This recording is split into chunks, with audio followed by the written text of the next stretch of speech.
Semitic Magic, Its Origins and Development by R. Campbell Thompson.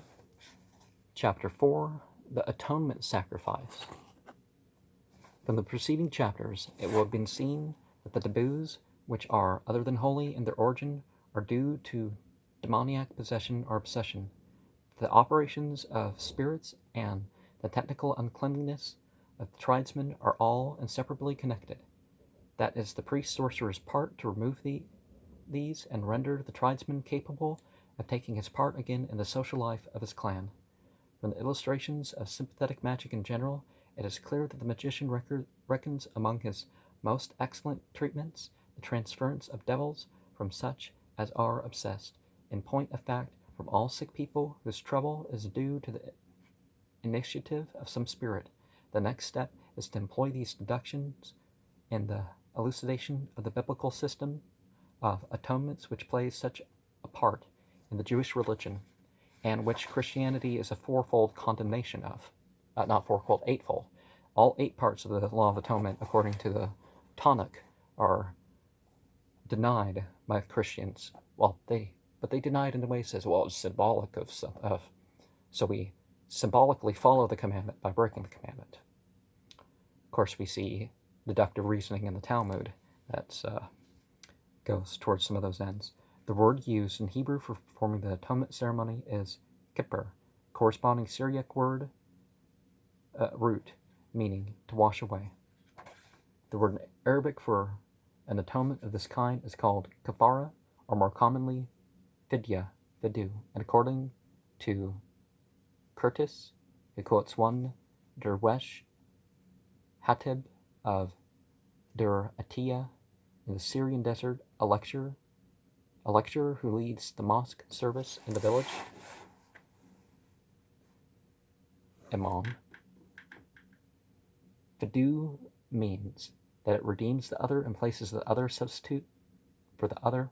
Something is going to happen to a man, and the sacrifice is the substitute for him. It prevents disease, sufferings, robbery, and enmity, both repentance and the fidu cover.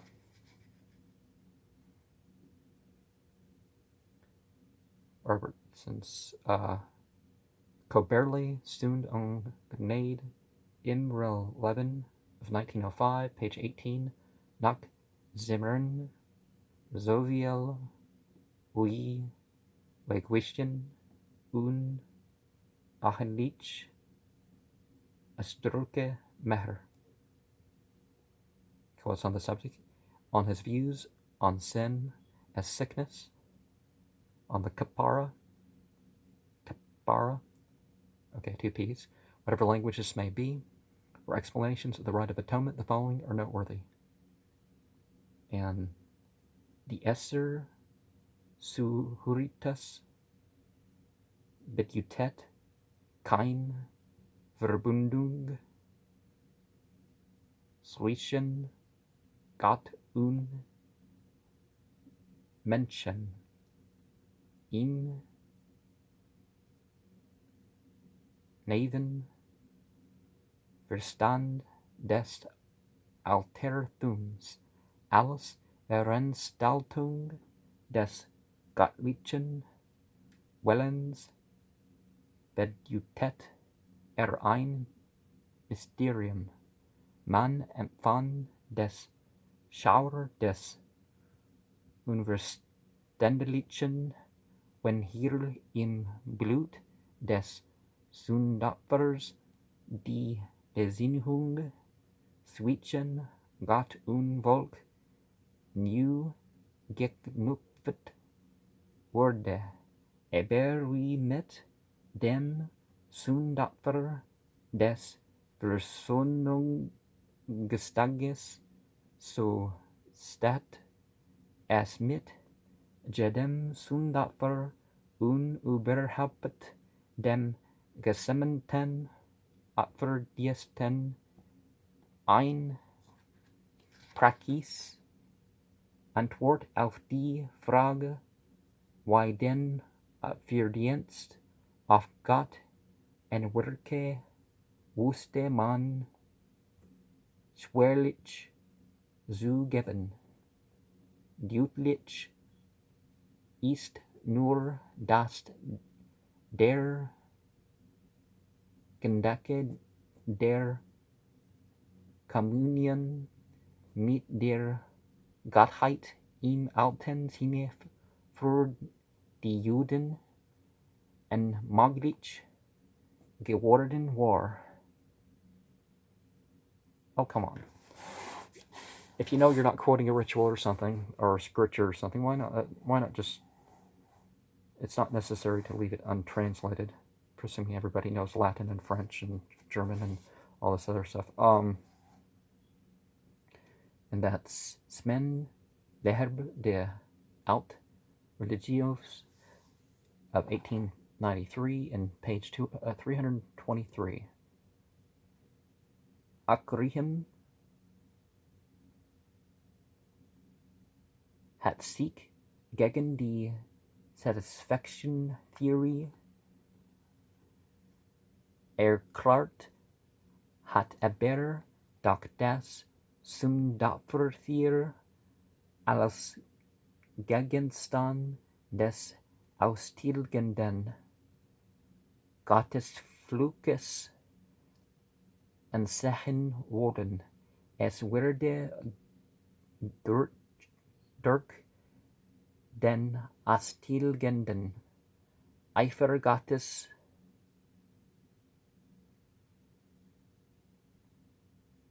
vernichtet, teils durch das Essen, wozu die Priester verpflichtet sind, teils durch das Verbrennen außerhalb des Lagers. Rehem beruft sich namentlich darauf, dass das Haupt des Lagers, Rehem beruft sich namentlich darauf, dass das Sündopferfleisch etwas Grauenerregendes sei, und dann könne der Sünder sich der Wiederherstellung seines Verhältnisses zu seinem Gott in voller Beruhigung freuen, wenn die Gefahr damit in Berührung zu kommen beseitigt sei, aber wenn dem so wäre, warum die Verwundung, dass der Tier an reiner Stelle außerhalb des Lagers verbrannt werden solle, wie konnte auch die Minha als Sündopfer der Armen dem Priester in derselben Weise zufallen wie jedes andere Speisopfer, vielmehr als hochheiliges gefährdet das Sündopferfleisch die Menschen, darum muss es fortgeschafft werden, entweder durch das Essen der Priester oder wenn dieser selbst an der zu erlangenden Sühne beteiligt ist durch die Verbrennung außerhalb des Lagers, war dies Verbrennung noch integrierender Bestandteil der Opferhandlung, so wurde sie gewiss am Heiligtum Wala sagen werden. Kind of reads like a spell or something. I guess that's because it's ridiculous that he doesn't translate that these things. I include reference to translation for everything I do. Nakwak, Letterbrook Deer, something Hebrew archaeology. I'm not sure the German for this. 1894, number 2, 233. Moore's Encyclopedia, Bibliothek, probably 4,219 says of uncleanness, whereas originally it was a physical thing whose evil was in itself. It becomes in the national religion a pollution offensive to Yahweh. It is incompatible with His holiness and the holiness which He demands of all that approach Him. Its consequences are not only natural but penal. It requires to not be merely purged but expiated. Uncleanness is, in this light, a moral wrong and involves guilt. On the other hand, a not considerable class of what we regard as moral offenses were included in the category of taboos requiring purifications. We have difficulty in realizing that guilt was believed to have the same physically contagious quality as uncleanliness. One man who had touched Churm could affect and bring defeat upon a whole army. Joshua 7. Harem is the word used. I mean, this is the Hebrew pronunciation, I guess, but the Churm would be the Armia letters, Wow, that looks like more like a, that was supposed to make that square. Could infect, okay. Almost equally strange to us is the notion that guilt, like uncleanness, can be contracted without knowledge and intention, and that the first intimation a man may have that he has offended God and that he suffers the consequences, asham, with its converse, that misfortune is evidence that he is offended without knowing how.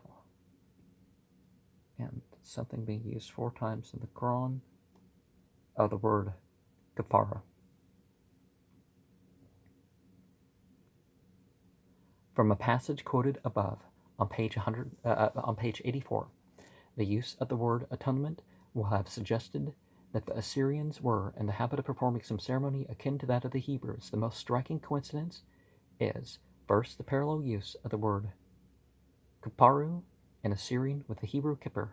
In the Old Testament, kippur is undoubtedly as an old word, although in the distinctively priestly phraseology, Ezekiel and P, it becomes more than technical in its other occurrence. Its subject is then the priest, or sometimes the offering. In the cuneiform text, the words kupuru is found in the incantations against disease with the noun tekpirtu from the same root. For instance, this latter word occurs in the cuneiform ceremony. Thus, his tekpirtu to the crossways. Leave his puchu to the kirpi, ash heaps of the land. Where the cast and ash heaps were parentheses, so his tekpirta to the crossroads. Leave his puchu to the kirpe of the land. And compare kippur with it. And there's parallels in S 749. May ea puchua sha ukinu. My puchu, which hath prepared, may Marduk Denanua Shah Ibanu Leshamger, make acceptable my Denanu which hath been made. The lines preceding for these refer to the bemet, or ban, which the man hath incurred, from the tablet N3, 45 and 46. Aristu Denanu Shah Amalute. The kid is the Denanu for mankind. It is evident that the Denanu has the significance of substitute, and if so, the parallel Puchu will have a similar meaning, which will fit in with our context. Hence its translation may be offered provisionally. Cast his atonement to the crossways. Leave his substitute to the ash heaps of the land. Now, the Assyrian incantations, which may have had their origin among the Sumerians, are undoubtedly older than the priestly code in its present form, and the actual evidence of these tablets themselves from Ashurbanipal's library show that such ceremonies existed in Assyria at least as early as 626 BCE. Hence, it is certain that the Babylonians did not borrow this idea of atonement ceremony from the Hebrews during the captivity. On the other hand, taking into account that scapegoats and other forms of atonement are common all over the world, it is unlikely that the Hebrews borrowed much of this form of exorcism in Babylon, although perhaps they may have somewhat modified their views in accordance with the beliefs of their captors. The most reasonable explanation, especially when the Arab Fadu or Kafara ceremonies are taken into account, is that all Semites drew these beliefs from their common ancestry and retained the primitive nomenclature, which shows how extremely ancient the custom may be to remove the unclean taboo from a person by means of the substituted atonement. Animal is obviously a form of sympathetic magic, and such ceremonies will be easily recognized as very primitive. Robertson Smith maintains in the Hebrew ideas all atoning rites are ultimately regarded as owing their efficacy to a communication of divine life to the worshippers, and to the establishment or confirmation of a living bond between them and their entity, and the conception of piacular rites as satisfaction for sin appears to have risen after the original sense of the theanthropic sacrifice for a kindred animal was forgotten, and mainly in connection with the view that the life of the victim was equivalent of the life of a human member of the religious community. Now, one of the things that monotheism itself puts forward is that it's not about the blood or the sacrifice and that sort of thing. It's about obedience, and it's not about the blood and the flesh. It's about the obedience and the sacrifice. And if something physical isn't available, then just one does one's best.